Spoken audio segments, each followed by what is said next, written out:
Hello दोस्तों, क्या हाल चाल। आशा करते होंगे बढ़िया होंगे। ठीक देखिए, जो हम पढ़ रहे थे क्लास इलेवेंथ का, क्या क्लास इलेवेंथ का हम जो पढ़ रहे थे, कोशिका जीवन की इकाई। ठीक, वो हम पूरा सिलेबस क्या करते थे, ये सिलेबस मतलब ये चैप्टर यानी कोशिका जीवन की इकाई वाला चैप्टर हम क्या कर दिए थे, सारा हम थ्योरी पढ़ चुके हैं। ठीक, आज देखेंगे जो आपके एनसीईआरटी में जो सबसे पीछे अभ्यास दे रखा है, अभ्यास उसे हम क्या करेंगे आज पूरा हम देखिए, क्वेश्चन है उसका आंसर देखेंगे। ठीक, इससे आप देखिए इंपॉर्टेंट चीज़ क्या क्या बता दे रहे हैं। मान लेते हैं ये एज इट इज, मान लेते हैं एनसीईआरटी से कोई क्वेश्चन पूछता तो ये आप आंसर लिखेंगे तो आप बढ़िया स्कोर कर पाएंगे। ठीक, इसके लिए आप जरूर ये भाई नोट बनाना चाहें आप, यदि हिंदी में आप नोट बनाना चाहें तो इसे आप बना सकते हैं। ठीक, नोट अपना आपका नोट तैयार हो जाएगा बायोलॉजी का। ठीक, चैप्टर कौन सा है, कोशिका जीवन की इकाई। ठीक, देखिए हम इसमें आज हम स्टार्ट करेंगे कोशिका जीवन की इकाई, जिसे इंग्लिश में क्या कहते हैं, cell the unit of life. थोड़ा थोड़ा आप क्या करिएगा, इंग्लिश ज़रूर देखिएगा। ठीक, नहीं तो क्योंकि इंटर के बाद आप कहीं भी जाएंगे तो सारी चीज़ें इंग्लिश में ही रहेगी। थोड़ा थोड़ा, ज़्यादा नहीं, थोड़ा थोड़ा आप ज़रूर करिएगा। ठीक, देखिए यहाँ से ये आपके अभ्यास के अंतर्गत दिए गए प्रश्नोत्तर, यानी जितना अभ्यास के एनसीईआरटी के बुक में जितना आपका है वो सब यहाँ से हम क्या कर देंगे, उत्तर के सहित आपका साथ करा देंगे। ठीक, आपको चिंता करने की कोई ज़रूरत नहीं है। ठीक है, चलिए देखते हैं पहला क्वेश्चन आपके सामने क्या दिया है, उसी को हम देखते हैं। ठीक, इसी को हम देखते चलते हैं। क्वेश्चन विथ आंसर, निम्नलिखित यानी निम्न, हाँ, इनमें से कौन सही नहीं है। देखिए कौन सही नहीं है, पहला ए वाला ऑप्शन क्या दिया है, ये वाला हमारा ये वाला स्टेटमेंट क्या दिया, कोशिका की खोज रॉबर्ट ब्राउन ने की थी। नहीं, रॉबर्ट ब्राउन एक्चुअली देखा जाए तो किसकी खोज की थी, इन्होंने केंद्रक यानी न्यूक्लियस की खोज की थी। ठीक, तो ये स्टेटमेंट हमारा गलत हो गया। ठीक, ये गलत हो गया। अब आते हैं, यानी सिलीडन एंड स्वान ने कोशिका सिद्धांत को प्रतिपादित किया था, तो एक्चुअली एकदम सही है। कब किए थे, 1839 में। ठीक, कोशिका सिद्धांत इन्होंने दिया था। दो वैज्ञानिक कौन है, स्लाइडन एंड स्वान। उसके नीचे हमारा क्या दे रखा है, बिरचो के अनुसार, सीएससी वाला, बिरचों के अनुसार कोशिका पूर्व स्थिर कोशिका से ही बने हैं। ठीक, एक इन्होंने स्टेटमेंट दिए थे, बिरचो कब दिए थे, 1855 में इस स्टेटमेंट को दिए थे। ठीक है, उसके बाद हमारा दिया है, एक कोशिकीय जीव अपने जीवन के कार्य के एक कोशिका के भीतर करते हैं। तो ये भी हमारा स्टेटमेंट करने का मतलब, एक कोशिकी जितने भी जीव होते हैं जो एक कोशिका से बने होते हैं उन्हें एक कोशिकीय जीव कहते हैं। इनका सारा फंक्शन क्या होता है, इसी सेल के अंदर ही होता है। ठीक, इस तरह से देखा जाए तो हमारा कौन सा स्टेटमेंट यानी पूछा है सही नहीं है, तो यानी पहला ही हमारा ऑप्शन क्या होगा, ये वाला सत्य है। ठीक, सत्य है। यहाँ से देखिए उत्तर भी दे रखिए हम, कोशिका की खोज रॉबर्ट ब्राउन ने की थी, मगर ये यानी कोशिका की खोज किसने की थी, रॉबर्ट हुक नामक वैज्ञानिक 1665 में की थी। ठीक, देखिए कर दिया आप, रॉबर्ट रॉबर्ट कितने लोग रट्टा मारे होंगे तो किस पे मार देंगे, रॉबर्ट ब्राउन पे। तो आपका स्टेटमेंट गलत है, तो यही स्टेटमेंट गलत है। रॉबर्ट ब्राउन ने एक्चुअली केंद्रक की खोज की थी। ठीक, तो हमारा ये पहला क्वेश्चन था। दूसरा क्वेश्चन हमसे क्या पूछा, दूसरा क्वेश्चन पूछा है, नई कोशिकाओं का निर्माण होता है, मतलब एक सेल है तो उससे दो सेल यानी नया यानी कोशिका बनेगा, तो कैसे बनेगा उसे तुम्हें बताना है। ठीक, यानी नई कोशिका का निर्माण होता है, पहला हमारा किण्वन द्वारा, किण्वन द्वारा तो नहीं है होता है। ठीक, किण्वन द्वारा नहीं होता है। उसके बाद हमारा क्या दिया, बी वाला ऑप्शन, बी वाला ऑप्शन दिया है, पुरानी कोशिकाओं का पुनरुत्पादन होता है, यानी पुरानी कोशिकाओं का पुनरुत्पादन होता है। ठीक, कोशिका नई कोशिका का निर्माण होता है, ये क्वेश्चन पूछा है, तो यानी पुरानी कोशिका का पुनरुत्पादन होता है, ये भी नहीं है स्टेटमेंट। पूर्व स्थित कोशिकाओं से मतलब एक से, यानी एक कोशिका है तो दूसरा कोशिका बनेगा तो इसी ही कोशिका से बनेगा, ऐसा थोड़ी नहीं किसी टपक पड़ा कहीं से, नहीं, ऐसा तो होता ही नहीं है। तो ये हमारी पूरी स्थिति कोशिकाओं से ही बना है। ठीक, ये आपका स्टेटमेंट है। उस यानी ये वाला हमारा सही है, ये वाला ऑप्शन। ठीक, तो हमारा यानी दूसरे का देखिए उत्तर भी दे रखा, पूर्व स्थित कोशिकाओं से ही मिलकर बना होता, निर्मित होता है। ठीक, तीसरा स्टेटमेंट क्या दिया, सही जोड़ा आपको बनाना है। सही जोड़ा देखिए, क्रिस्टी क्रिस्टी अब किस में देखे थे? क्रिस्टी का मतलब क्या होता है? ये क्रिस्टी जब आप माइटोकांड्रिया पढ़ रहे होंगे तो ऐसे फोल्डिंग थी, ठीक, फोल्डिंग थी जिसे हम क्रिस्टी बोल रहे थे। तो क्रिस्टी हमारा क्या होता है? दूसरे पे आप इसे मिलाइए, ठीक। उसके बाद हमारा दिया है कुंडिका। कुंडिका किस में अब देखने को मिलता है? जो आपकी गाजी यानी होता है उसमें देखने को मिलता है। तो हमने सी पे यानी मार दिया, थर्ड वाले पे। पूछा थैलेकॉइड। थैलेकॉइड क्या होती है? पीठिका पे चपटी कलाकाय थैलियाँ होती, तो ये हो गया। तो इस तरह से देखा जाए तो ये हमने मिला दिया, देखिए यहाँ से हमारा मिला हुआ उत्तर भी है, ठीक। आप एनसीईआरटी पास में रखिएगा, उसी को आप मिलाते चलिएगा, ठीक। और कॉपी एक नोट बना लीजिएगा, उससे आप क्या करिएगा, जितना भी क्वेश्चन आंसर है आराम से लिख लीजिएगा, ठीक। यानी थोड़ा सा इसे पतला कर लिया जाता है, ज़्यादा मोटा है, ठीक है। देखिए इनमें से कौन सा सही है, इनमें से कौन सा सही है? पहला हमारा दिया है सभी, यानी सभी जीव कोशिकाओं में केंद्रक होता, ऐसा नहीं होता। कुछ होता है जिसके पास क्या होता, केंद्रक होता ही नहीं है, ठीक। तो ये स्टेटमेंट हमारा रॉन्ग हो गया। यानी दोनों पादप यानी जंतु तथा पादप कोशिकाओं में अस्पष्ट कोशिका भित्ति होती है। देखिए ये कोशिका भित्ति मतलब सेलवाल केवल पादप कोशिका में देखने को मिलता है, जंतु कोशिका में देखने को नहीं मिलता है। तो इस तरह से देखा जाए तो ये भी स्टेटमेंट हमारा रॉन्ग है। सी या क्या दिया है? प्रोकैरियोटिक की झिल्ली अवरित अंग नहीं होते, तो ये स्टेटमेंट सत्य है हमारा। प्रोकैरियोटिक न्यूक्लियस यानी केंद्रक के आधार पर बांटा गया है ना, केंद्रक में, जिसमें केंद्रक आपका बढ़िया रहेगा और क्या होते यानी एकदम अच्छे से विकसित रहेगा। इसके ऊपर क्या होता है, ऐसे मेम्ब्रेन प्रजेंट रहेगी, थैली झिल्ली प्रजेंट रहेगी, तो वो हमारा क्या होता है, यूकैरियोटिक के अंतर्गत रहता है। यदि ये झिल्ली नहीं रहेगी तो हम किसके, प्रोकैरियोटिक के अंतर्गत रखते हैं। तो ये स्टेटमेंट हमारा एकदम सही निकला। उसके बाद क्या पूछा, कोशिका का निर्माण अजैविक पदार्थों के नए सिरे से होता है, ये तो नहीं होता, ठीक। इस तरह से देखा जाए तो आपका कौन सा सही है, यानी ये वाला ऑप्शन सत्य है, ठीक। ये वाला ऑप्शन सही है। चौथे का आपका सी वाला ऑप्शन सही है, ठीक। अब देखिए 5वां नंबर क्वेश्चन पूछ दिया है। 5वां नंबर क्वेश्चन हमसे पूछा है प्रोकैरियोटिक कोशिकाओं में, ये वाला, प्रोकैरियोटिक कोशिकाओं में क्या मीजोसोम होता है और उसका क्या कार्य है? देखिए आप देखिए होता है, प्रोकैरियोटिक कोशिका क्या होती है, मीजोसोम आपको बता देते हैं। ये प्रोकैरियोटिक मान लेते हैं कोशिका होती है, ठीक। ये कोशिका होती है, तो ये सेल मेम्ब्रेन ऐसे जाता है तो यहाँ से ऐसे इनफोल्डिंग हो जाती है, ठीक। ऐसे इनफोल्डिंग हो जाती है, जो क्या कहते हैं, जिसे हम मीजोसोम बोलते हैं। क्या बोलते हैं? मीजोसोम बोलते हैं, ठीक है। मीजोसोम बोलते हैं, तो इसी को हमें डिफाइन करना है। मीजोसोम क्या होता है, उसका कार्य बताना है, ठीक। प्रोकैरियोटिक कोशिकाओं में विशिष्ट झिल्ली नामक एक संरचना मिलती है जो प्लाज्मा झिल्ली के वलन से मीजोसोम कहते हैं, ठीक। ये इसका क्या काम कर, जो प्रोकैरियोटिक कोशिका होती हैं उसमें श्वसन में ये सहायता करता है, ठीक। मीजोसोम क्या होता है, ये आपकी जो प्लाज्मा झिल्ली होती है उसी से क्या होती है, ऐसे फोल्डिंग हो जाती है, ऐसे फोल्डिंग हो जाती है, जिसमें क्या कहते हैं, मीजोसोम कहते हैं। यही मीजोसोम आपका होता है जो किसमें लिए, श्वसन में हेल्प करता है, श्वसन में सहायता करता था, ठीक। उसके बाद क्या दिया है यहाँ से हमें दे रखा है, कैसे उदासीन विलय यानी कोई उदासीन विलय जीवद्रव झिल्ली से होकर गति करते हैं, क्या ध्रुवीय अणु इसी प्रकार से इससे होकर गति करते हैं? यदि नहीं तो जीवद्रव झिल्ली से होकर को यानी परिवहन कैसे होता है, ठीक। आप देखिए आपको हम यदि आपका यानी कोशिका झिल्ली पढ़ाया गया था तो बताया गया था कोशिका झिल्ली क्या होती है, सिलेक्टिवली परमिएबल होती है, जिसे हम क्या कहते हैं, वर्णांतक पारेगम होती है। मतलब कि ये सिलेक्ट करेगी किसे अंदर जाना है किसको बाहर आना है, तो ये नहीं होगी तब क्या होगा। देखिए 6वां नंबर क्वेश्चन, जीवद्रव झिल्ली का एक महत्वपूर्ण कार्य होता है, इससे होकर अणुओं का परिवहन होता है, अभी बता दिए। यह झिल्ली क्या होती है, सिलेक्टिवली परमिएबल है। सिलेक्ट मतलब सिलेक्टिवली, किसी को सिलेक्ट करती है, किसे अंदर जाना है किसे बाहर आना है। उदासीन विलेय अणु सामान्य या निष्क्रिय निष्क्रिय निष्क्रिय परिवहन द्वारा उच्च सांद्रता से कम सांद्रता की ओर साधारण विसरण द्वारा झिल्ली से आते जाते हैं। इस व्यय में कोई ऊर्जा नहीं लगती है, ठीक। इस व्यय में कोई ऊर्जा नहीं लगती है, ठीक। क्या कर दिए यार, देखिए देखिए यहाँ से देखिए इसमें कहीं, हाँ तू आजा भाई, देखिएगा दिया यहाँ से, ठीक। साधारण विसरण द्वारा यानी झिल्ली से आते जाते हैं, इसमें कोई भी तरह की ऊर्जा नहीं लगती। मतलब कहने का मतलब क्या होता है, ये मान लेते हैं ठीक। कुछ कुछ दूरी पर क्या कर देते हैं हम, वाइट कलर, यहाँ से वाइट कलर तो है ये नहीं है।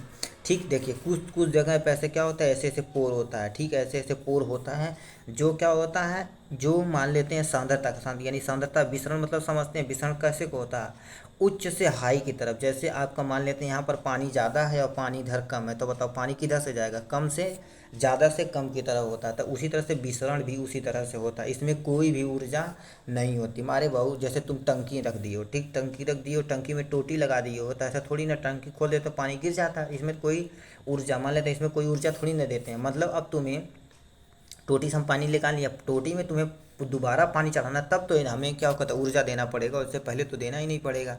ठीक, तो यानी आते जाते हैं, इसमें कोई भी ऊर्जा व्यय नहीं होती है। ठीक, अब क्या दे रखा है, नीचे दे रखा है, ध्रुवीय अणु समान विसरण द्वारा अब उससे यानी उससे होकर आते जाते नहीं है, इन्हें परिवहन हेतु वाहक प्रोटीन की आवश्यकता होती है, इन्हें आयन कैरियर भी कहते हैं। मतलब यानी कुछ ध्रुवीय अणु होते हैं जो क्या होता है, अंदर यदि जाना रहे, यानी क्या होता है, होकर आना जाना रहे, अंदर जाना रहे बाहर आना रहे, तो एक विशेष तरह का प्रोटीन की आवश्यकता पड़ती है, जिसे प्रोटीन की आवश्यकता होती है। इन्हें यानी क्या कहते हैं, आयन कैरियर बोलते हैं।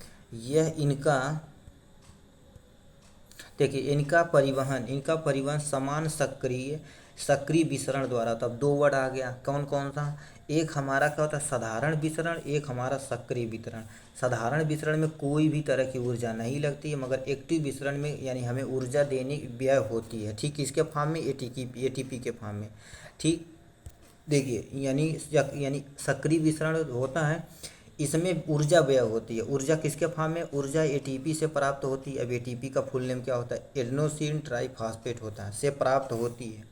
ऊर्जा व्यय करके आयन या अणु का परिवहन निम्न सांद्रता से उच्च सांद्रता की ओर भी होता जाता है।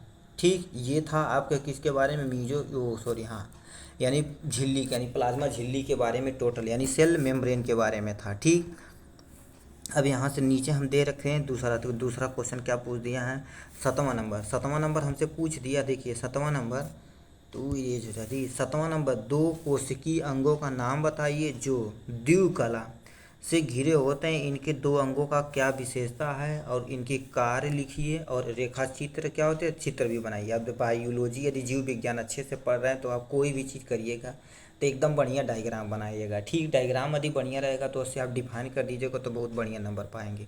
ठीक है, चित्र बनाना है हमें, कहाँ तू जा रहा भाई, देखिए चित्र बनाना है। जैसे हमारा अब उत्तर आप कहते हैं, हमारा क्या होता है, यदि कोशिका अंगों की बात की जाए तो आपका माइटोकांड्रिया में इसमें क्या होता है, डबल मेम्ब्रेन होती है। ठीक, और एक प्लास्टिड होता है जिसमें हमारा डबल मेम्ब्रेन होती है, इसी को हमें डिफाइन करना है एकदम बढ़िया से।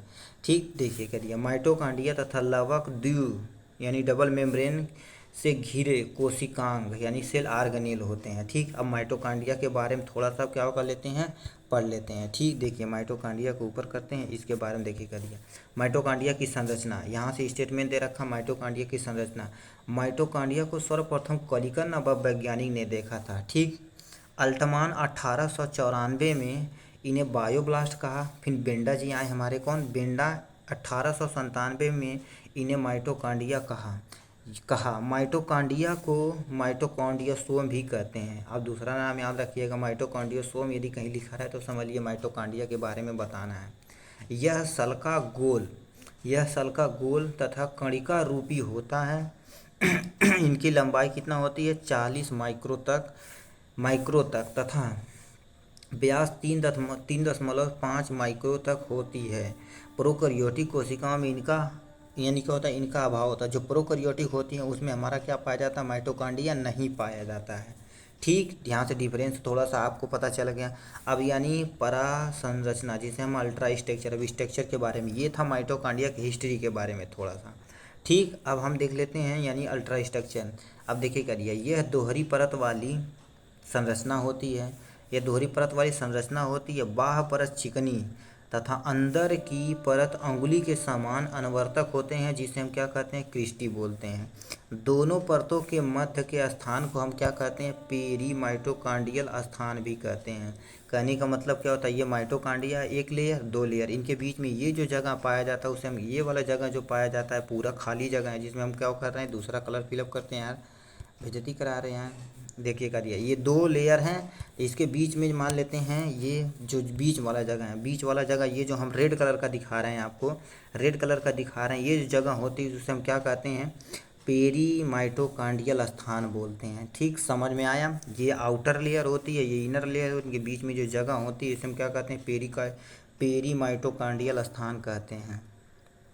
ठीक है, देखिए माइटोकांड्रिया की गुहा में प्रोटीन युक्त मैट्रिक्स मिलता है, प्रोटीन युक्त मैट्रिक्स मिलता है। जो मैट्रिक्स सब क्या होता है, एक जेली लाइक सबस्टेंट होता है जो माइटोकांड्रिया में पाया जाता है। क्रिस्टी के अंदर छोटे छोटे कण मिलते हैं, जिन्हें हम क्या होता है, F1 पार्टिकल कहते हैं या ऑक्सीसोम कहते हैं। अब F1 जिसे हम क्या कहते हैं, F1 पार्टिकल अथवा ऑक्सीसोम बोलते हैं। ऑक्सीसोम क्या करता है, लीजिए हमारे ऑक्सीसोम ऑक्सीटीकरण, फास्फोराइलेशन यानी फास्फेटीकरण और श्वसन से क्रिया, मतलब क्या होता है, ये F1 पार्टिकल क्या करता है, जो श्वसन से एनर्जी निकलती है किसके फॉर्म में, एटीपी का निर्माण में भाग लेता है। कौन, F1 पार्टिकल। ठीक, F1 पार्टिकल भाग लिया, यानी क्या होता है, एटीपी के निर्माण में भाग लेता है। माइटोकांड्रिया की क्रिस्टी पर इलेक्ट्रॉन का अभिगमन होता है, जिसके फलस्वरूप एटीपी बनते हैं। ठीक, देखिएगा जी, माइटोकांड्रिया की क्रिस्टी में यानी माइटोकांड्रिया की क्रिस्टी पर क्या होता है, इलेक्ट्रॉन अभिगमन होता है, जिसे हम क्या कहते हैं, ईटीसी, इलेक्ट्रॉन ट्रांसपोर्ट सिस्टम। ये भी पूछ सकता है। ठीक, अब पूछ देखिए कितना क्वेश्चन MCQ बन गया यदि कंपटीशन वगैरह देने जाए। एटीपी का कहाँ बनता है, F1 पार्टिकल में बनता है, और यानी क्रिस्टी पर इलेक्ट्रॉनों का अभिगमन होता है, यानी ईटीसी, इलेक्ट्रॉन ट्रांसपोर्ट सिस्टम, इसी के अंतर्गत क्रिस्टी में होता है। ठीक, इतना समझ गए हैं, इतना समझ गए। और इसी के फलस्वरूप एटीपी बनती है, एटीपी हमारा बन गया। इनमें मैट्रिक्स है, इनके मैट्रिक्स में डीएनए, राइबोसोम, जल, लवण, क्रेब यानी क्रेब चक्र संबंधी विकार आदि सब कुछ मिलते हैं। क्या क्या मिलता है, डीएनए मिलता है, राइबोसोम मिलता है, जल मिलता है, लवक मिलता है, क्रेब चक्र यानी संबंधी सब कुछ यहाँ पर प्रेजेंट होता है। ठीक है, और हम चलते हैं नीचे, आपका ये क्या कर देते हैं, डायग्राम देख लेते हैं, डायग्राम आपके सामने है। ठीक, देखिए करिए, ये आपका डायग्राम है। देखिए इसमें इंग्लिश भी दे रखा है, इंग्लिश आप जरूर याद रखिएगा, इंग्लिश नहीं रखेंगे यार तो समझ लीजिए बड़ी दिक्कत होगी। ठीक, देखिए करिए, यहाँ से हम बना देते हैं। देखिए ये आपका ये वाला पोर्शन को क्या बोल दिया इन्होंने, डीएनए बोल दिया। ठीक, इसके अंदर जो है ये बीड लाइक स्ट्रक्चर जो ब्लैक है, तो उसे हम क्या बोल दिए थे, राइबोसोम। इनकी क्या होता है, दो परत होती है, एक आउटर मेम्ब्रेन होती है, एक हमारे इनर मेम्ब्रेन होती है। ठीक, इनके बीच में लिक्विड वाला पदार्थ होता है जिसे हम मैट्रिक्स बोल दिए थे। अब देखिए F1 पार्टिकल जो मैट्रिक्स में क्या होता है यानी अब देखिए F1 पार्टिकल होता है, देखिएगा जिसे हम ऑक्सीसोम यानी F1 पार्टिकल, जिसे F1 पार्टिकल क्यों कहते हैं, इसकी खोज किसी फर्नांडिस मोरिस नामक वैज्ञानिक ने की थी, इसीलिए हम क्या होता है इसे F1 पार्टिकल बोलते हैं। ठीक, या ऑक्सीसोम भी बोल सकते हैं, कोई दिक्कत नहीं है। अब देखिए करिए, क्रिस्टल यहाँ से हमारा आंसर दे रखा है, सॉरी यहाँ से नेमिंग दे रखा, ये आप याद रखिएगा। ठीक, हिंदी नहीं या हिंदी में भी लिख सकते हैं, डीएनए, राइबोसोम, आउटर मेम्ब्रेन यानी बाह्य झिल्ली, अंतर झिल्ली, आप कुछ भी लिख सकते हैं। ठीक, ये था संरचना के बारे में। एक्चुअली देखा जाए तो देखो करिए F1 पार्टिकल ऐसे होते हैं, जो आपका देखो कितना गजब बना दिया, ये सब बनाया ना, तो यही हमारा क्या होता है, F1 पार्टिकल या ऑक्सीसोम हम बोल सकते हैं। ठीक, चलिए नीचे देख लेते हैं आपकी रासायनिक संघटन, जिसे हम क्या कहते हैं, केमिकल कंपोजिशन बोलते हैं। इनमें 65 से 70% प्रोटीन होता है और यानी 25% लिपिड होता है। डीएनए, आरएनए आदि भी मिलते हैं। ठीक, इनमें मतलब क्या होता है, यहाँ से प्रोटीन भी पाया जाता है, लिपिड भी पाया जाता है, डीएनए पाया जाता है, आरएनए पाया जाता है, आदि सब कुछ मिलते हैं। यानी अंदर की कला में स्वतंत्र तंत्र श्रृंखला संबंधी सभी साइटोक्रोम यानी cytochrome B, cytochrome A, cytochrome A3। अब ये आप याद रखिएगा, साइटोक्रोम जब हम आपको क्या पढ़ाएंगे, इलेक्ट्रॉन ट्रांसपोर्ट सिस्टम पढ़ाएंगे, जिसे हम क्या कहते हैं, ETS पढ़ाएंगे, तो आपको एकदम ईजी से में आ जाएगा। ठीक, कौन, ये सब टर्म। ठीक, साइटोक्रोम बी और क्या होता है, क्यूनिन होता है, NAD होता है, FAD होता है, FMN होता है। ठीक, धीरे धीरे इसका सबका मतलब आप पता चल जाएगा, कोई दिक्कत कर यानी नहीं है। ठीक, ये साइटोक्रोम है। ठीक, साइटोक्रोम पे अब देखिए नीचे और कुछ दिया है। अब माइटोकांड्रिया का कार दिया है हमारा, यहाँ से माइटोकांड्रिया का कार दे रखा है। थोड़ा सा इसे हम क्या कर लेते हैं, बड़ा करते हैं। ठीक है, ठीक, देखिएगा जी, माइटोकांड्रिया का हमारा यहाँ से एरिया जो है, तो माइटोकांड्रिया का काम दे रखा, क्या क्या देख लिए। माइटोकांड्रिया के बारे में आपको पहले हिस्ट्री बतानी है, फिर इसका स्ट्रक्चर बताना है, फिर केमिकल कंपोजिशन रासायनिक संगठन बताना है उसका, फिर कार बताना है। ठीक, इतना चीज़ तब आपको बढ़िया नंबर मिलेगा। ठीक, देखिएगा माइटोकांड्रिया के मैट्रिक्स में करेवचक तथा ऑक्सीसोम F1 पार्टिकल प्रेजेंट हो F1 पार्टिकल पर श्वसन श्रृंखला के इलेक्ट्रॉन अभिगमन इलेक्ट्रॉन ट्रांसपोर्ट सिस्टम संपन्न होता है।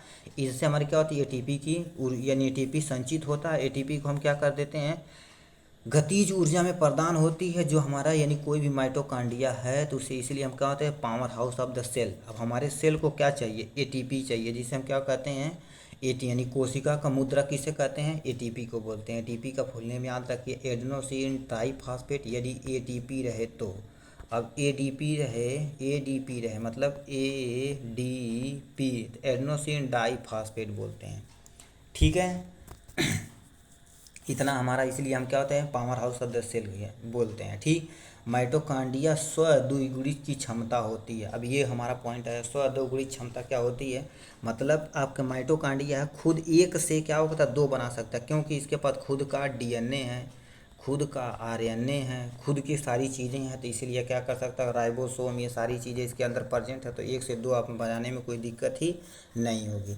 ठीक, ये था आपके माइटोकांड्रिया के बारे में ही। नीचे हम देख लेते हैं, अभी वही क्वेश्चन चल रहा है बाबू, लवक की संरचना जिसे हम क्या बोलते हैं, प्लास्टिड बोलते हैं, इसके बारे में आपको बताना पड़ेगा। ठीक, चलिए इसे देखते हैं। ये भी हमारी क्या होती है, दोहरी झिल्ली होती है। देखिए करिए, लवक दोहरी झिल्ली से घिरे होते हैं। ये आपके यूकैरियोटिक पादप कोशिकाओं में केवल देखने को मिलते हैं। देखिए पादप कोशिकाओं में ही मिलते हैं।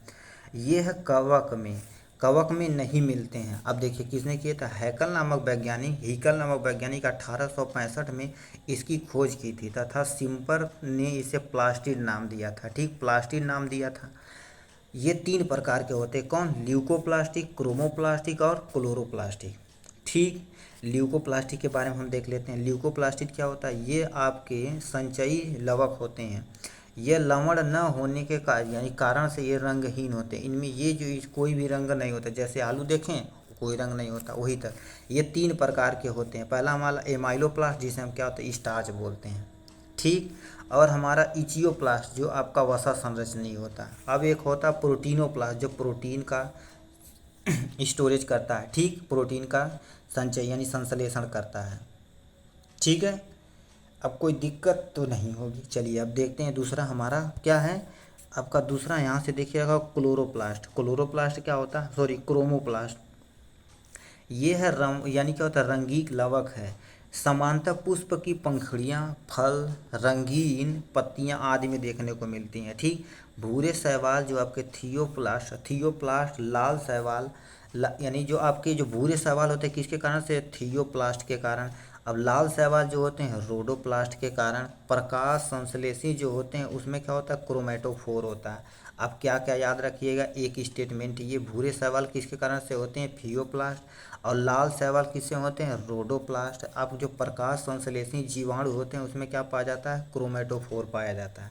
ये 3 चीज़ आप इसमें याद रखिएगा। ठीक, अब चलिए नीचे चलते हैं, थोड़ा सा स्क्रॉल करके नीचे चलते हैं, यहाँ से देखते हैं। ठीक, देखिए क्या दिया है, क्लोरोप्लास्ट यानी आपका हरित लवक तथा आपका क्लोरोप्लास्ट की खोज किसने की थी, स्पिंचर नामक वैज्ञानिक। कौन, सिम्पर, सॉरी हाँ स्पिम्पर यानी क्या होता है, सिम्पर नामक वैज्ञानिक 1864 में की थी। इनमें क्लोरोफिल यानी पर्णहरिम मिलता है। यह लवक पौधों के हरे भाग में समानतः पत्तियों में मीजोसोम और हमारा खम्भ ऊतक आपका कोलेन काइमा, ठीक, कोलेन काइमा में मिलते हैं। ये विभिन्न प्रकार के आकार के हो सकते हैं। हरे शैवाल हरित लवक के कारण से पहचाने जाते हैं। पादप उच्च, जितने को उच्च पादक, ये गोल में ये क्या होते हैं, गोल होते हैं, अंडाकार होते हैं, चपटे भी हो सकते हैं, दीर्घवृत्ताकार भी हो सकते हैं। ये सब समानतः इसी के फार्म में पाए जाते हैं। इनकी लंबाई कितना होती है, 2 से लेकर 5 माइक्रो तक हो सकती है। अब की चौड़ाई 2 से यानी 3 से लेकर 4 माइक्रो तक हो सकती है। कोशिका में इनकी संख्या क्या होती है, 20 से लेकर 40 तक होती है। ठीक, ये था क्लोरोप्लास्ट के बारे में यानी लवक के बारे में। इसका स्ट्रक्चर ही नीचे देख लेते हैं। ठीक, थोड़ा सा छोट हो जा तो भाई, यहाँ से दिखा देते हैं। देखिए आपका क्लोरोप्लास्ट की संरचना क्या क्या दे रखा है, इसे देख लेते हैं। स्टार्च, ठीक, स्ट्रोमा दे रखा है, ग्रेना लेमिली दे रखी है, और हमारा डीएनए दे रखा है, यानी आपका ग्रेनम दे रखा है, और इओसिनोफिल ड्रॉप दे सकता है, स्ट्रोमा लेमिली दे सकता है, डबल मेम्ब्रेन हो सकता है। ये सारी चीज़ें हैं किसके, इसके अंतर्गत। अब आपको हम बता देते हैं कुछ चीज़ें यहाँ से। देखिए अब जैसे ऐसे ऐसे स्ट्रक्चर होता है जिसे हम क्या करते हैं, थैलेकॉइड बोलते हैं। ठीक, थैलेकॉइड बोलते हैं। अब इन सभी यानी ये आपका एक थैलेकॉइड है, ये एक थैलेकॉइड है, ये आपका एक थैलेकॉइड, ये सब मिल के हमारे क्या बनाते हैं, ग्रेना बनाते हैं। कहाँ दिया है, ग्रेना। यहाँ से देखो कहते हैं ग्रेना होते हैं। ठीक, ये ग्रेना होता है। अब बहुत सारे ग्रेना मतलब क्या होता है, यहाँ से आपको दोबारा बताते हैं। एक हो गया, एक हो गया, एक हो गया, एक ग्रेना का बंडल हो गया, एक ग्रेना का एक हो गया, एक। इसे जो जोड़ा जाता है जिसे हम क्या कहते हैं, लेमिली बोलते हैं। ठीक, लेमिली बोलते हैं, जो एक ग्रेना से दूसरे ग्रेना से जोड़ने में हेल्प करता है। ठीक है, अब देखिए यानी इसकी यानी क्या होता है आपका परासंरचना के बारे में हम थोड़े सा यहाँ से देखिएगा। हरित लवक की परासंरचना, अल्ट्रा स्ट्रक्चर ऑफ क्लोरोप्लास्ट। इनकी संरचना जटिल होती है। ये 2 एकल कोशिका यानी कलाओं की झिल्ली से बना होता है। दोनों कलाओं के मध्य का स्थान हमके क्या होता है, पेरी स्टाइडियल स्थान होता है। जैसे उसमें था स्थान था 2 मेम्ब्रेन, एक मेम्ब्रेन ये है, एक मेम्ब्रेन ये है, तो इनके बीच में ये जो वाला स्थान है, कौन, ये वाला स्थान है, तो इसे हम क्या कहते हैं, पेरी स्टाइडियल स्पेस बोलते हैं। ठीक, कोई दिक्कत नहीं होगी। ठीक, ये इसी को हम क्या कहते हैं, पेरीप्लास्टिडियल स्थान कहते हैं। ठीक, देखिए आपका झिल्ली से घिरा रंगहीन मैट्रिक्स स्ट्रोमा होता है। मैट्रिक्स के कलांतर से बना ग्रेना होता है। ग्रेना में प्लेट जैसी संरचना समूह होता है जो आपकी पटलिकाओं की जुड़ी होती हैं। इन्हें हम क्या कहते हैं, लेमिली बोलते हैं। अभी तो बताए हैं, ग्रेना से जोड़ने वाले को क्या कहते हैं, ग्रेना की प्लेट जैसी संरचना होती है जो उसका जोड़ने का काम करती है, जिसे हम क्या बोलते हैं, लेमिली बोलते हैं। लेमिली बोन क्या, ग्रेना की इकाई को हम क्या कहते हैं, थैलेकॉइड। अभी बताए हैं बहुत सारे ऐसे थैलेकॉइड बनता है। ये जब पूरा बन जाता है तो इसे हम क्या कहते हैं, ग्रेना बोलते हैं। ठीक, ये एक दूसरे के ऊपर होते हैं। 2 ग्रेना को जोड़ने वाली क्या कहती हैं, स्ट्रोमा लेमिली कहलाती है। स्ट्रोमा लेमिली कहलाती है। जिसे ग्रेना लेमिली बताया तो स्ट्रोमा लेमिली उसे जोड़ने का काम करती है। ठीक, अथवा देखिए क्या दिया, अथवा हम क्या बोलते हैं, इसे फ्रेंट चैनल भी कहते हैं। थैलेकॉइड पर आपका क्वांटासोम पाए जाते हैं। ठीक, क्वांटासोम पाए जाते हैं। प्रत्येक क्वांटासोम में लगभग 230 पर्णहरिम अणु पाए जाते हैं। पर्णहरिम अणु पाए जाते हैं। ठीक, ये हमारा हो गया क्लोरोप्लास्ट का रासायनिक संघट, यानी क्लोरोप्लास्ट का हम क्या अब देख लेंगे, थोड़ा सा यहाँ से देख लेते हैं क्लोरोप्लास्ट का रासायनिक संघट।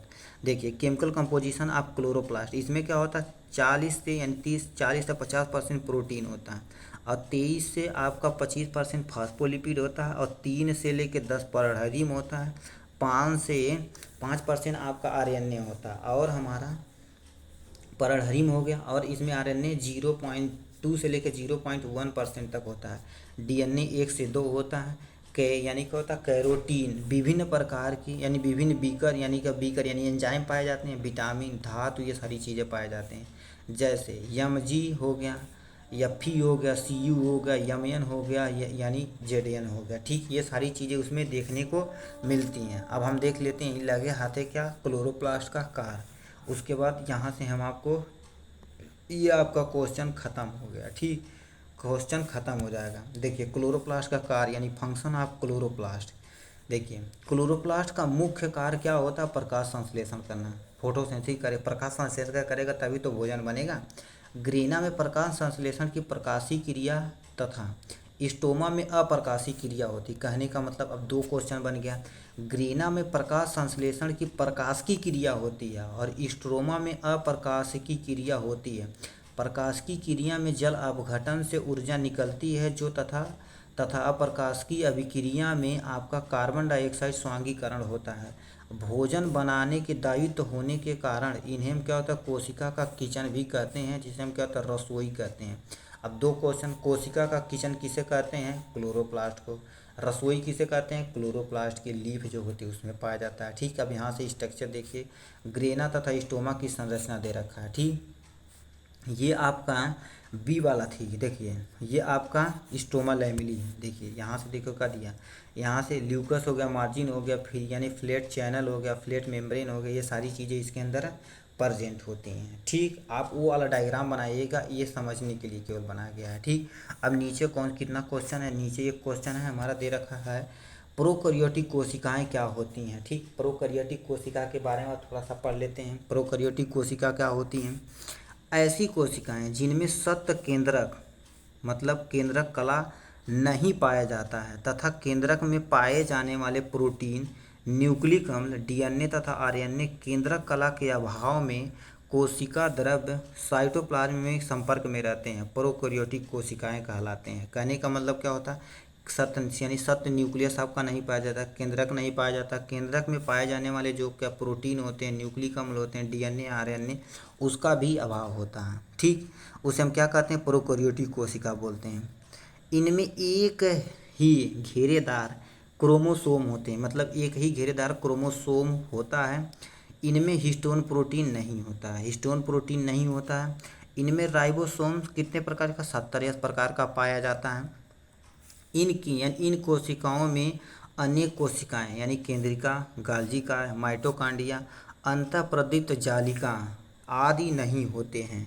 ठीक, प्रोकैरियोटिक कोशिकाओं में सूत्री विभाजन के लिए घटकों का अभाव होता है। ठीक, रचना की दृष्टि से इस प्रकार की कोशिकाएं आदिम मानी जाती हैं। क्या मानी जाती हैं? आदिम मानी जाती हैं।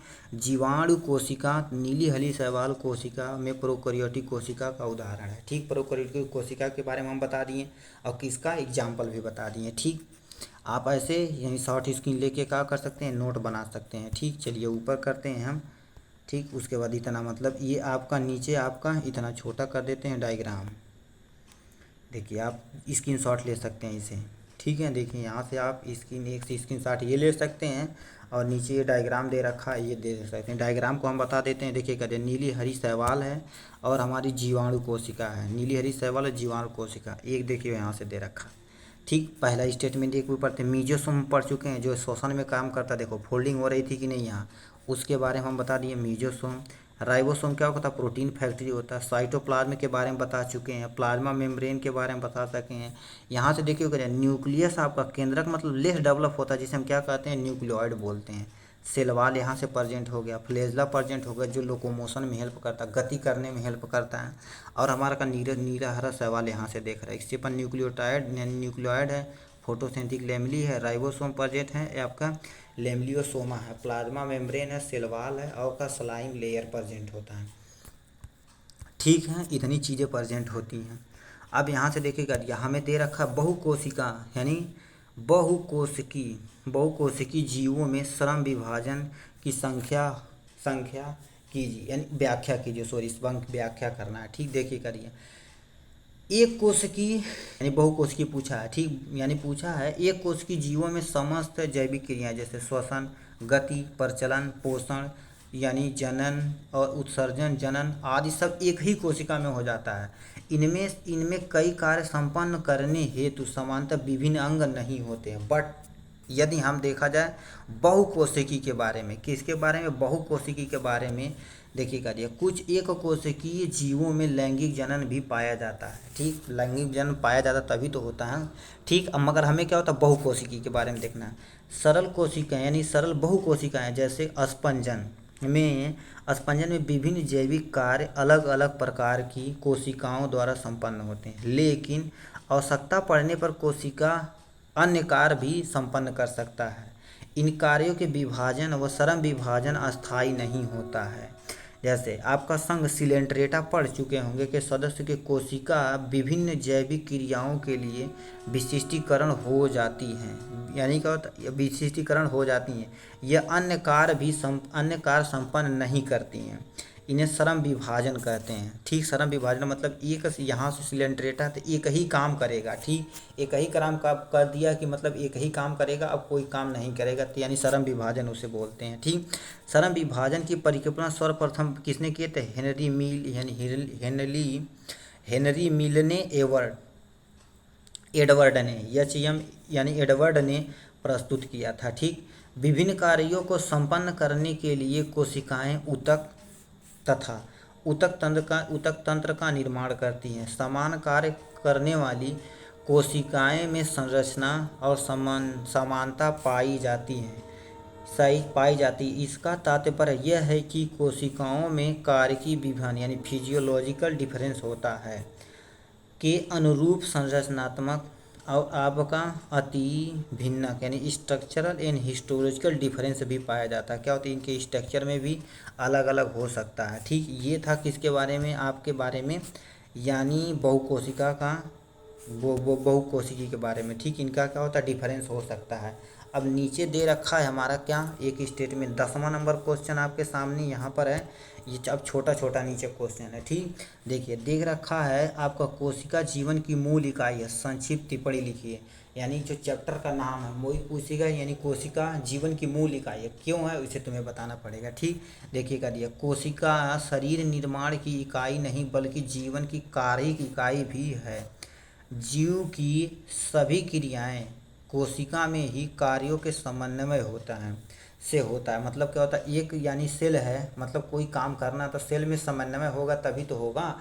अरे यानी क्या होगा? मान लेते हैं यहाँ पर एक सेल है। ठीक, एक सेल है, दो सेल है, तीन सेल है, मतलब कि अलग अलग फंक्शन कर रहे हैं। कोई डाइजेशन कर रहा है, कोई ऐसा। डाइजेशन के जितने भी सेल हैं तो बताओ, एक स्पेसिफिक फंक्शन है कि वो क्या करेंगे? डाइजेशन करेंगे कि नहीं? तो यही हमारा कारण है। तो वही हमारा क्या दिया है यहाँ से, एक आपका स्पेसिफिक समन्वय होता है। ठीक, समन्वय से होती है। नई कोशिकाएं पूर्व स्थित कोशिकाओं से बनती हैं। इन कोशिकाओं में पूर्ण जीव का निर्माण संभव है। ठीक, कोशिकाओं की यह क्षमता क्या पा जाती है? टोटीपोटेंसी कहलाती है। टोटीपोटेंसी क्या होती है? ऐसी क्षमता को क्या कर सकते हैं? अपने को डिवाइड करके नया सेल बना या नई कोशिका बना लेता है, उस प्रोसेस को हम क्या टोटीपोटेंसी बोलते हैं। प्रत्येक कोशिकाओं में अनेक अंगक होते हैं जो कोशिका द्रव्य में रहते हैं। उनमें हो रहे कार्यों से ही जीव का जीवन चलता है। ठीक, यानी जीवन की मूल इकाई क्यों मानी जाती है ये आपको बता दिए और उसका संक्षिप्त हम वर्णन भी कर दिए। ठीक, ये था आपके किसके बारे में? कोशिका की जीवन इकाई। 10वां नंबर क्वेश्चन। 11 नंबर क्वेश्चन पे आते हैं। 11 नंबर क्वेश्चन थोड़ा सा बड़ा यहाँ से कर लेते हैं, ये आपके सामने रहा। ठीक, देखिए केंद्रक छिद्र होता क्या है? इनमें कार्य करता है। मतलब क्या होता है? यहाँ से केंद्रक कैसे होता है? ऐसे। ठीक, ऐसे होता है कि नहीं? तो ये आपकी ये भी क्या होता है? डबल मेम्ब्रेन होती है, ऐसे होती है। तो ये आपका छिद्र जो होता है उसे छिद्र क्या है उसका काम बताना है। ठीक है, उसका काम बताना है, यानी केंद्रक छेद यानी न्यूक्लियस जो उसका क्षेत्र के बारे में बताना है। ठीक, देखिए केंद्रक के चारों 10 नैनोमीटर से लेकर 50 नैनोमीटर मोटी दोहरी केंद्रक कला न्यूक्लियर मेम्ब्रेन होती है।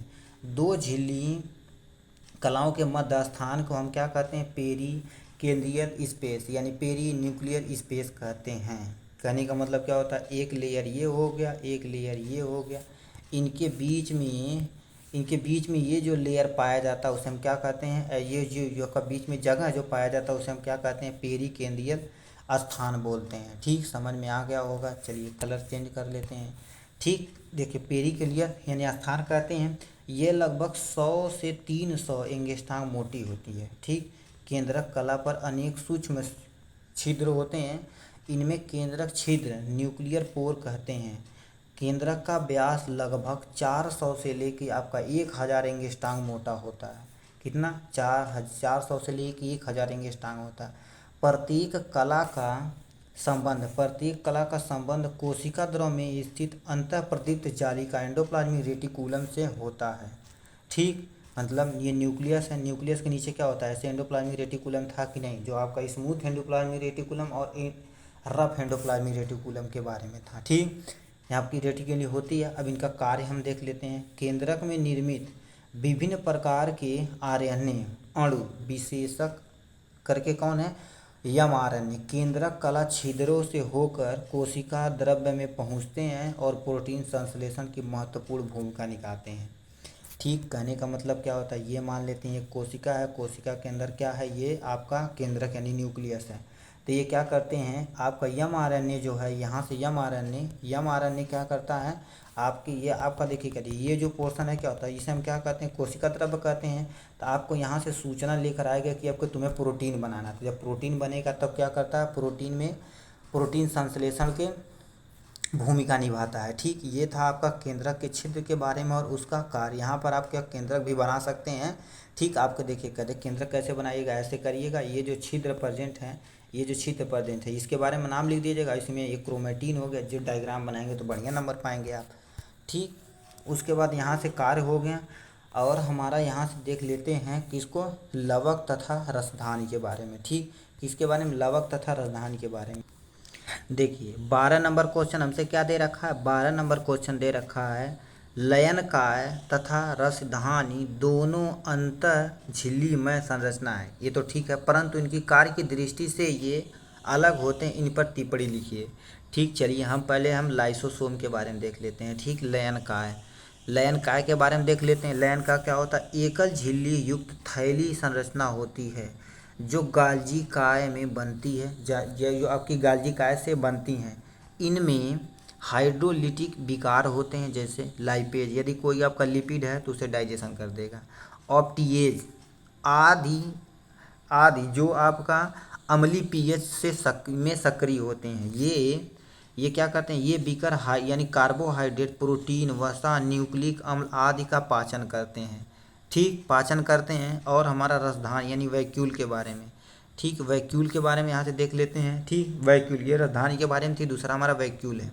ठीक, चलिए ऐसे हम इरेज कर देते हैं, वैक्यूल के बारे में आपको बताते हैं। कोशिका द्रव्य में उपस्थित थैलीनुमा संरचना होती है जो एकल कला टोनोप्लास्ट से घिरी रहती है। इनमें जल उत्सर्जी पदार्थ जो कोशिका के लिए आवश्यक नहीं है तथा कोशिका रस मिलता है। दोनों में ये कोशिका आयतन का 90% भाग घिरा होता है। ठीक, 90% भाग घिरा होता। पौधों में टोनोप्लास्ट आयन तथा अन्य पदार्थों की सांद्रता विभव की विद्रुह रसधानी के आना सुनिश्चित करता है। अतः रसधानी में सांद्रता कोशिका द्रव्य में अधिक होती। कहने का मतलब क्या होता है, वैक्यूल क्या कह रहा है, 90% घेरता है। मान लेते हैं ये प्लांट सेल है, प्लांट सेल में क्या होता है, वैक्यूल प्रेजेंट बहुत ज़्यादा होता है, जो क्या करता है, वाटर को कंटेन करता है, वाटर और फूड को इन एडवर्स कंडीशन में। ठीक, 90% इसीलिए घेरता है। ठीक, इसके बारे में नीचे अब क्या दिया है, अमीबा के बारे में थोड़ा सा। अमीबा में संकुचनशीलता रसधानी मिलती है जो उत्सर्जन का भी कार्य करती है। प्रोटिस्टा के सदस्यों में ये खाद्य वैक्यूल मिलते हैं जो खाद्य पदार्थों को निगलन के कारण बनते हैं। ठीक, आपका प्रोटिस्टा उसमें क्या होता है, ये आपका यानी कोशिका यानी मान लेते हैं प्रोटिस्टा है। ठीक, इसमें क्या होता है, ऐसे हमारा ओव्यूल पाया जाता है जो खाना कंटेन करने, खाद्य पदार्थों को लेने का काम करता है। ठीक, ये था उसके बारे में। ठीक, अब यहाँ से दे रखा है हमारा 2 क्वेश्चन। क्या दे रखा है, यानी रेखा चित्र की सहायता से निम्नलिखित की संरचना का वर्णन करिए। किसका, केंद्रक के बारे में। ठीक, लीजिए यार क्या हो रहा है। ठीक, यानी आपके केंद्रक के बारे में और तारककाय के बारे में आपको यहाँ से टच हो जा रहा है ना साइड में। ठीक, केंद्रक के बारे में, हम केंद्रक के बारे में चलते हैं। ठीक, केंद्रक के बारे में आपके सामने ये रहा। ठीक, केंद्रक जिसे हम क्या कहते हैं, न्यूक्लियस बोलते हैं। समांतर कोशिकाओं का सबसे बड़ा स्पष्ट और महत्वपूर्ण कोशिकांग केंद्रक माना जाता है। सर्वप्रथम इसकी खोज रॉबर्ट ब्राउन ने की थी। ठीक, यह एक सघन गोल तथा अंडाकार संरचना है। एक कोशिका में इनकी संख्या एक यूनिन्यूक्लियट होती है। कभी कभी इनकी संख्या 2 हो सकती है जिसे हम बाई न्यूक्लियट बोलते हैं। कभी कभी इनकी अनेक संख्या हो सकती है जिसे बहुकेंद्री यानी मल्टी न्यूक्लियट बोलते हैं। ठीक, पादप कोशिका के परिपक्व के साथ साथ रिक्तिका में केंद्रक की स्थिति होने से यह रिक्तिका थी किसमें, यानी एक और आ जाती। कहने का मतलब क्या करें, ये पादप कोशिका यदि है तो इसमें हम दूसरा कलर लेते हैं ये। ठीक, ये मान लेते हैं क्या होता है, इनमें क्या होता है, पादप कोशिका में रसधानी यानी वैक्यूल बड़ा होता है तो हमारा जो केंद्रक होता है जैसे साइड में आ जाता है, वही तुमसे हमसे क्या कहता है, एक और आ जाता है, एक और आ जा रहा है। ये पादप कोशिका की बात हो रही है, किसकी, पादप कोशिका के बारे में। ठीक है, मगर हमें देखना, देखिए ये बता दिए हम स्टेटमेंट, पादप कोशिका में ये होता है। इनकी संरचना हम आते हैं। ठीक, संरचना क्या होता है, केंद्रक के चारों ओर दोहरी केंद्रक कला, जिसे हम क्या होता है, न्यूक्लियर मेम्ब्रेन मिलती है। यह कला एकल कला यानी यूनिट मेम्ब्रेन के साथ ही आपका लाइपोप्रोटीन की बनी होती है। दोनों कलाओं के मध्य परिकेंद्रीय स्थान जिसे पेरी न्यूक्लियर स्पेस मिलता है। केंद्रक कला का सतत कॉन्टिन्यूअस नहीं होता है। कॉन्टिन्यूअस नहीं होने का मतलब क्या होता है, ऐसे जिसे हम क्या कहते हैं, केंद्रक न्यूक्लियर आपका जो पोर है, ठीक, यानी आपका यहाँ से देखो करिए पोर है कि नहीं, यहाँ पोर है कि नहीं, तो यही इसी के बारे में हम बता रहे थे। ठीक, ये हो गया। और हमारा क्या पाया जाता है, इनके बीच में छिद्र होते हैं। इन छिद्र यानी केंद्र की छिद्र बोलते हैं, न्यूक्लियर पोर कहते हैं। ठीक, अब इनके बारे में पढ़ लेते हैं। इनका व्यास जो होता है, नीचे कुछ है, यहाँ से इनका डायग्राम दे रखा है। ठीक, कहाँ चला गया जी, संरचना बाई न्यूक्लियर, ये हो गया न्यूक्लियर पोर, यहाँ से देखिए कर दिया आपका न्यूक्लियर पोर कहते हैं। इनका व्यास लगभग 400 एंगस्ट्रॉम है। यह केंद्र यानी केंद्रक द्रव्य तथा कोशिका द्रव्य के संबंध बनाए रखते हैं। ठीक, वाह केंद्रक कला का संबंध अंतः प्रदीप्त जालिका से होता है। बाहर केंद्रक कला पर राइबोसोम चिपके रहते हैं, जो चित्र में अभी हम देखेंगे। ठीक, उसके बाद क्या पूछा, केंद्रक कला के अंदर प्रोटीन युक्त घन यानी सघन तरल होता है, जिसे हम क्या कहते हैं, केंद्रक कोशिका केंद्रक कहते हैं, न्यूक्लियोप्लाज्म कहते हैं। यानी अब देखिए दूसरा स्टेटमेंट, केंद्रक द्रव्य में प्रोटीन तथा फास्फोरस की मात्रा अधिक होती है, इसे हम न्यूक्लियोप्रोटीन मिलते हैं केंद्रक द्रव्य में, केंद्रिका जिसे न्यूक्लियोलोलस तथा क्रोमैटिन सूत्र भी मिलते हैं। ठीक, यानी न्यूक्लियोलस में मिलते हैं और क्रोमैटिन जो मिलते हैं, जो थ्रेड लाइक धागा की तरह स्ट्रक्चर होता है। और नीचे क्या दे रखा है, नीचे दे रखा है आपका, देखिए क्या दिया, केंद्रिका यानी केंद्रिक समानतः एक परंतु कभी कभी अधिक भी हो सकते हैं। केंद्रिक में आरएनए जो क्या करता है, संश्लेषण होता है। ठीक, राइबोसोमल आरएनए होता है जो प्रोटीन बनाने में काम करता है, जो राइबोसोम के लिए आवश्यक है।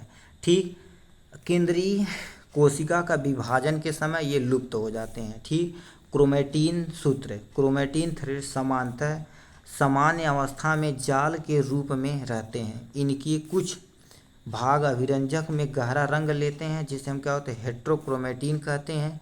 जो भाग हल्का हल्का रंग लेता है उसे हम क्या कहते हैं, यूक्रोमैटिन बोलते हैं। कहने का मतलब क्या होता है, क्रोमैटिन जब हम अभिरंजक करते हैं, स्टेनिंग करते हैं, जब क्या होता है, गहरा लाल हो जाता है, उसे हम हेट्रोक्रोमैटिन बोलते हैं। जो हल्का लाल होता है, रंग होता है, तो उसे हम क्या होता है, यूक्रोमैटिन बोलते हैं। कोशिका विभाजन के समय ये संघनित होकर यानी गुणसूत्र मतलब क्रोमोसोम बनाने का काम करती है, ऐसे क्रोमोसोम बन जाता है। ठीक, अब नीचे हम क्या करते थे, इसके डायग्राम देख लेते हैं। ठीक, ये आपका बगल में नीचे ही डायग्राम है, कौन कौन सा देखिए करिए, 2 लेयर है। एक आपका आउटर न्यूक्लियर मेम्ब्रेन, इसमें हमारा इनर है, इनके बीच में देखो करिए ये जो जगह पाई जा रही है, इसे मैग्नीफाई करके यदि देखा जाए, छोड़िए थोड़ा सा, हम क्या करते हैं, जूम करते हैं आपके सामने, देखिए यहाँ से आप देख सकते हैं। ठीक, देखिए करिए ये बाहरी वाला लेयर है और एक हमारा इनर वाला लेयर है, उसे हम बाहर वाले को आउटर और अंदर वाले को इनर बोलते हैं। इनके बीच में स्पेस को देखिए करिए, ये जो स्पेस है अलग दूसरा कलर लगाते हैं। ठीक, दूसरा कलर लगाते हैं जिससे आप एकदम अच्छे से देखिए क्या दिया, उत्तर यहाँ बीच में हो गया, देखिए क्या दिया, बीच में हो गया, दोबारा गड़बड़ हो गया। ठीक, चलिए दूसरा कलर यहाँ से हम लेते हैं, यहाँ से देखिए बीच में जगह है कि नहीं, बीच में जगह को हम क्या कहते हैं, पेरी न्यूक्लियर स्पेस बोलते हैं। अब तो समझ में आ गया होगा।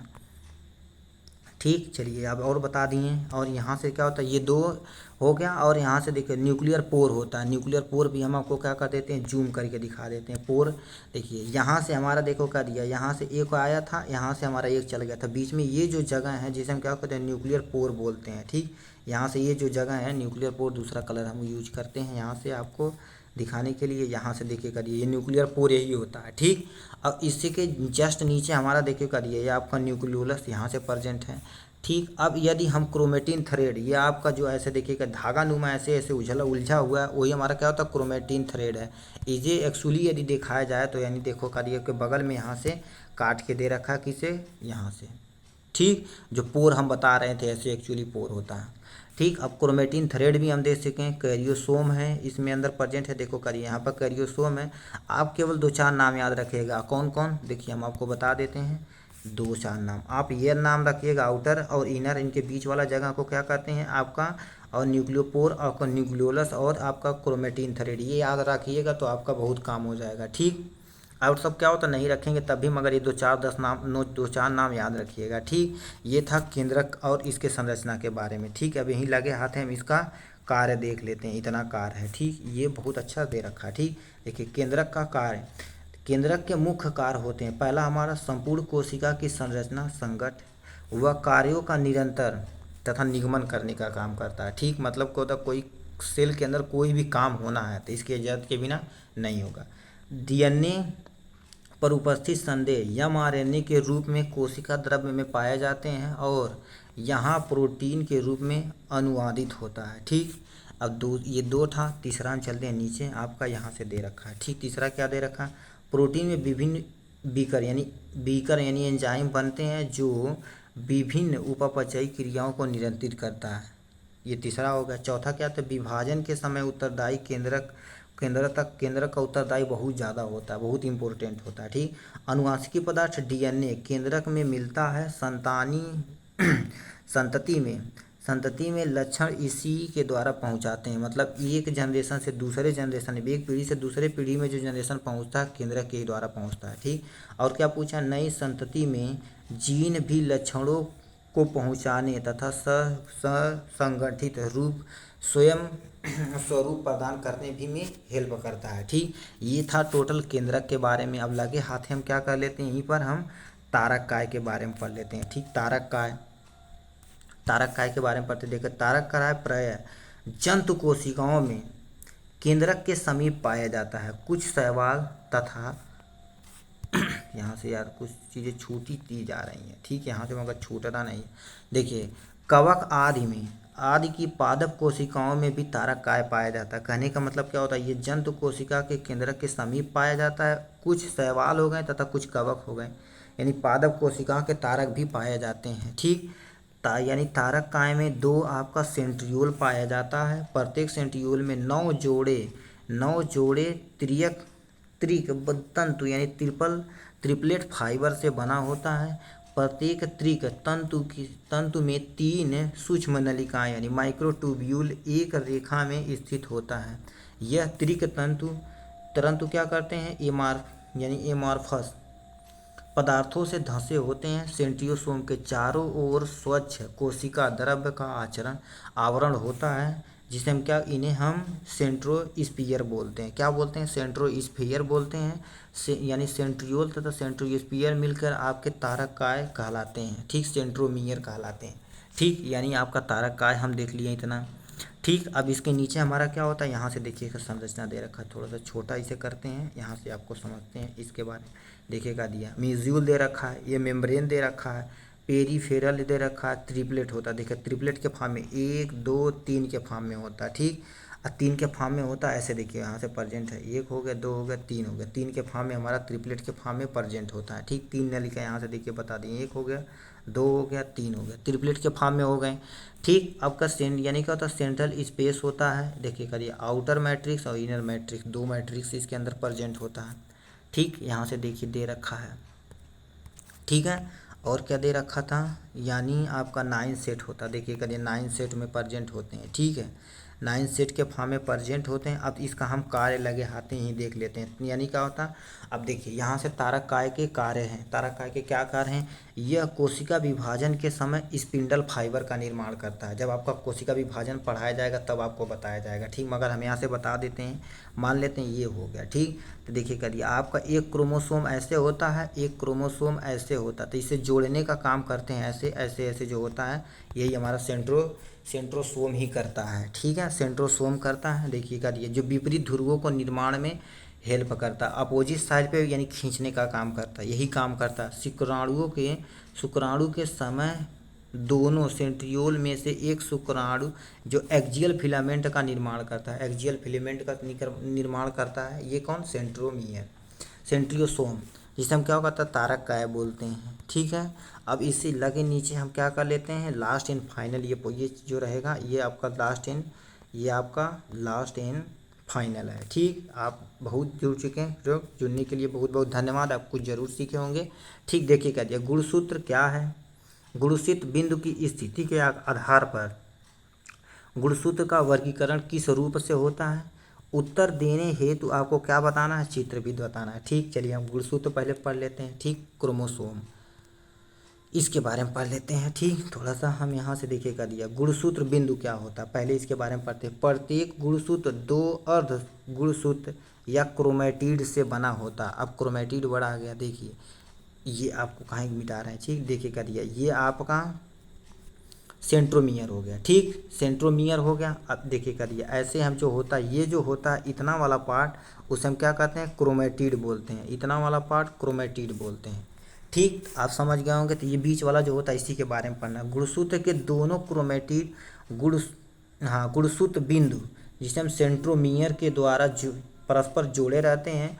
गुणसूत्र बिंदु की स्थिति के आधार पर ये कई प्रकार के हो सकते हैं। पहला हमारा टीलोसेंट्रिक, जिससे क्या होता है, अंतः केंद्रीय बोलते हैं। इनमें गुणसूत्र बिंदु गुणसूत्र की एक ओर स्थित होता है, एक ही ओर स्थित होता है। ठीक, जैसे यहाँ से आप डायग्राम देख लेते हैं, यहाँ से देखिएगा दिया मेटासेंट्रिक, यहाँ से देखो क्या दिया, मान लेते हैं बीच में है। ठीक, ऐसे कर देते हैं, जिसे हम क्या कहते हैं, वो तरीका दिया है जी, टीलोसेंट्रिक है क्या, टीलोसेंट्रिक जो लास्ट वाला है। ठीक, टीलोसेंट्रिक, देखिए कहने का मतलब क्या होता है, एक ही तरफ अटैच होते हैं। देखिए एक ही तरफ अटैच रहेंगे, छोटा बनाते हैं जी, कितना बड़ा। ठीक, इतना बड़ा ऑब्जेक्ट होता है, ये आपका सेंट्रोमियर। ये वाला जो पोर्शन है यही हमारा क्या होता है, बिंदु कहलाता है, जिसे हम सेंट्रोमियर बोलते हैं। एक ही तरफ प्रेजेंट होता है, जिसे हम क्या कहते हैं, टीलोमियर, यहाँ से प्रेजेंट होता है। ठीक, और क्या दे रखा है, और हमारा दे रखा है, देखिए एक्रोसेंट्रिक। ठीक, एक्रोसेंट्रिक क्या होता है, पढ़ते चलते हैं यहाँ से। एक्रोसेंट्रिक जिसे हम कहते हैं अग्र बिंदु बोलते हैं। इनमें गुणसूत्र का एक भाग छोटा होता है, दूसरा बहुत बड़ा होता है, बहुत बड़ा होता है। इनमें आपका गुणसूत्र बिंदु एक सिरा से स्थित होता है। ठीक, तीसरा दे रखा सब मेटासेंट्रिक, जिसे क्या होता है, उपमध्य केंद्रिका बोलते हैं। इनमें गुणसूत्र बिंदु एक किनारे के पास होता है। इसे गुणसूत्र की दोनों भुजाएं असमान होती हैं। तीसरा दे रखा है मेटासेंट्रिक, इनमें आपका गुणसूत्र के बीचों बीच स्थित होता है। इससे गुणसूत्र की दोनों भुजाएं बराबर लंबाई की होती हैं। अब हम डायग्राम के थ्रू आपको बता रहे हैं, आपको बहुत जल्दी समझ आ जाएगा। ठीक, देखिए यहाँ से पहला हमारा देखा मेटासेंट्रिक नाम से ही देखो क्या रहा था, मेटा मतलब बीच में, मिडिल में प्रेजेंट है। ठीक, मतलब एक यहाँ है, एक हमारा यहाँ है, बीच वाला प्रेजेंट है, तो इसे हम मेटासेंट्रिक बोलेंगे। आपका देखो इस आकार का हो सकता है। ठीक, आकार भी डिपेंड करता है। ठीक, ऐसे पूछ सकता है, वी शेप, यल शेप, उसे बता देंगे अभी हम तुम्हें। देखिए सब मेटासेंट्रिक मतलब क्या होता है, थोड़ा सा, देखिए क्या दिया, ऐसे करके यहाँ से थोड़ा सा है और ये थोड़ा सा बड़ा है। ठीक, यहाँ से जिसे हम क्या कहते हैं, सब मेटासेंट्रिक, यहाँ से देखो दे रखा है। ठीक, और जस्ट इसके नीचे हम क्या, एक्रोसेंट्रिक, यानी क्या होता है, एक साइड एकदम से छोटा है और एक साइड क्या होता है, बहुत बड़ा है, जिसे हम क्या बोलते हैं, एक्रोसेंट्रिक। यहाँ से आपका हो गया। ठीक, अब यहाँ से क्या दे रखा है आपका, टीलोसेंट्रिक क्या दे रखा है, बीरे जो जातू भाई।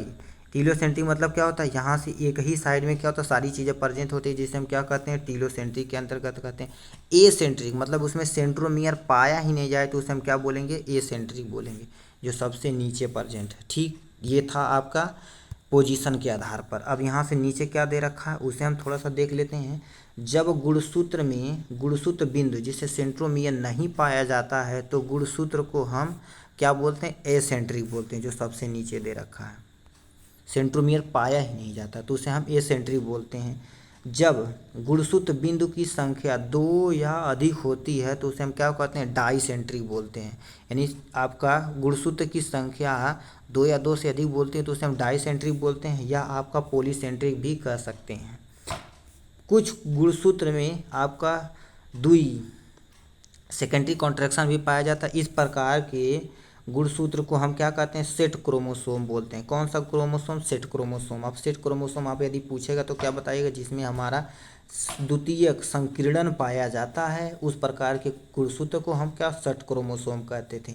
ये था टोटल आपका किसका, कोशिका। ठीक, यहाँ से हम बता देते हैं क्या, कोशिका थोड़ा सा चौड़ा करते हैं। ठीक, देखिए क्या दिया, जीव विज्ञान का, कौन सा वाला, जीव विज्ञान का आपका जो हमारा कोशिका चैप्टर था उसका टोटल उत्तर, यानी प्रश्न के साथ साथ उत्तर भी आपका यहाँ से प्रेजेंट है। क्या था, कोशिका जीवन की इकाई का, आपका कोशिका जीवन की इकाई का जितना हमारा प्रश्न था और उसका हम क्या कर दिए, उत्तर आपको एकदम इजी वे में बता दिए। ठीक, इससे आप नोट बना सकते हैं। ठीक, जुड़े रहने के लिए बहुत बहुत धन्यवाद। ठीक, इसी तरह से और वीडियो को देखने के लिए आपके चैनल को हमारा, यानी आपका प्यारा सा चैनल है क्या, एजुकेशनल, आपके ही प्यार से बनाया गया है। ठीक, एजुकेशनल बायो वाला आप करिएगा, वहाँ से हम क्या कर सकते हैं, ठीक, आप वहाँ से सारा हम क्या कर सकते हैं, आपको ये बता देंगे। ठीक, बता देंगे, कोई भी दिक्कत रहेगी आप हमें बताइएगा, उसका निवारण किया जाएगा। ठीक, अब मिलेंगे नेक्स्ट चैप्टर क्या, कोशिका विभाजन, जो उसे हम क्या होता है, सूत्री विभाजन, समसूत्री विभाजन, असूत्री विभाजन के साथ मिलेंगे। ठीक, पढ़ाई करते रहिए। All the very best.